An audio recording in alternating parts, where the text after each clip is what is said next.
ಆನಂದ ಪರಮಾನಂದ ಸಚ್ಚಿದಾನಂದ.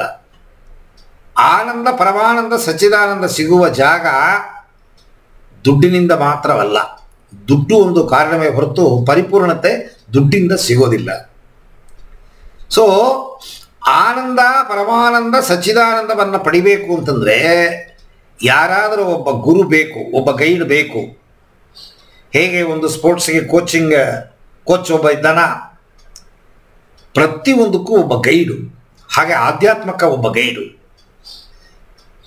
ಈಗ ರಾಮಕೃಷ್ಣ ಪರಮಹಂಸರು ಇಲ್ಲ, ಆದರೆ ಇದ್ದಾರೆ. ಅವ್ರ ಫೋಟೋ ಇಟ್ಕೊಂಡು ನೀವು ಮಾಡ್ತೀನಿ ಅಂದರೆ ಆಗಲ್ಲ. ಜೀವಂತವಾಗಿರುವ ಗುರು ನಮ್ಮನ್ನ ಕೊನೆಯ ತನಕ ದಾರಿ ತಲುಪಿಸುವ ತನಕ ನಮಗೆ ಗೈಡು. ಕೈನಲ್ಲಿ ಕಪ್ಪು ತಗೋಬೇಕು ನಾನು, ಅಲ್ಲಿ ತನಕ ನನಗೆ ಗೈಡ್ ಬೇಕು, ಕೋಚ್ ಬೇಕು.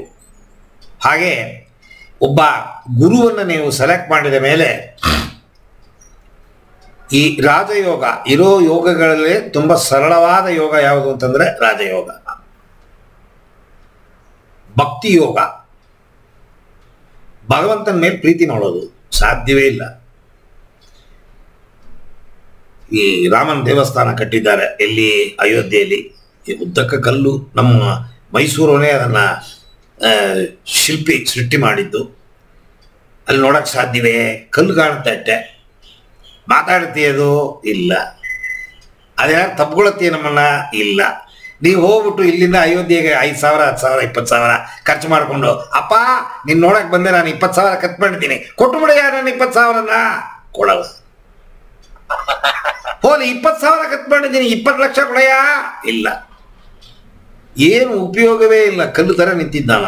ಆದರೆ ನಮ್ಮ ಹಿರಿಯರು ಅವ ಕೊಡ್ತಾನ ಅನ್ನೋದಕ್ಕೆ ಎಲ್ಲ ಹೋಗ್ತಾರೆ. ತಿರುಪತಿಲಿ ಸುರಿಮಳೆ, ಕಳ್ಳತನ ಮಾಡಿ ದುಡ್ಡೆಲ್ಲ ತಗೊಂಡು ಸುರಿತಾರೆ ತಿರುಪತಿಗೆ.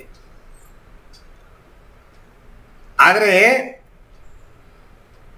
ಇವುಗಳ ಮೂಲ ನಾವು ಹಿಡಿಬೇಕು ಅಂತಂದ್ರೆ ಒಂದು ಮೂಲ ಬೇಕು. ನಾವೆಲ್ಲ ಅಜ್ಞಾನಿಗಳು. ಅಜ್ಞಾನದಿಂದ ಜ್ಞಾನಕ್ಕೆ ಬರಬೇಕು ಅಂತಂದ್ರೆ ಹಿಡ್ಕೊಳಕ್ಕೊಂದು ದಾರ ಬೇಕು, ಕಡ್ಡಿ ಬೇಕು. ಆ ದಾರ ಕಡ್ಡಿಯೇ ಶೆಲೆ, ದೇವರ ರೂಪ. ಆದರೆ ಈ ಸ್ವರಯೋಗ ಅಂತನ್ನೋದು ಬರೀ ಗಾಳಿ, ನಾವು ತಗೊಳ್ಳುವ ಗಾಳಿಯನ್ನ ಮ್ಯಾನಿಪುಲೇಟ್ ಮಾಡಿ ಭಗವಂತನ ಕಣ್ಣು ಮುಂದೆ ನೋಡ್ಬೋದು. ಯಾರು ನಿಮ್ಮ ಗುರುಗಳು ಅಂತ ಹೇಳ್ತೀರಿ ಅವ್ರ ಜೊತೆ ನೀವು ಸಂಪರ್ಕ ಮಾಡ್ಬೋದು, ಮಾತಾಡ್ಬೋದು.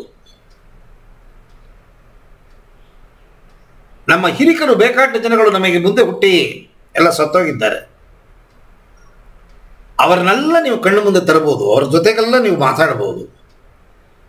ನಿಮ್ಮ ಜೀವನದ ಮೂಲ ಏನು, ನೀವು ಏನಕ್ಕೋಸ್ಕರ ಹುಟ್ಟಿದ್ದೀರಾ ಅಂತನ್ನೋ ಪ್ರತಿಯೊಂದು ವಿಚಾರಗಳು ನಿಮ್ಮಿಂದ ನೀವೇ ಅರಿಬಹುದು.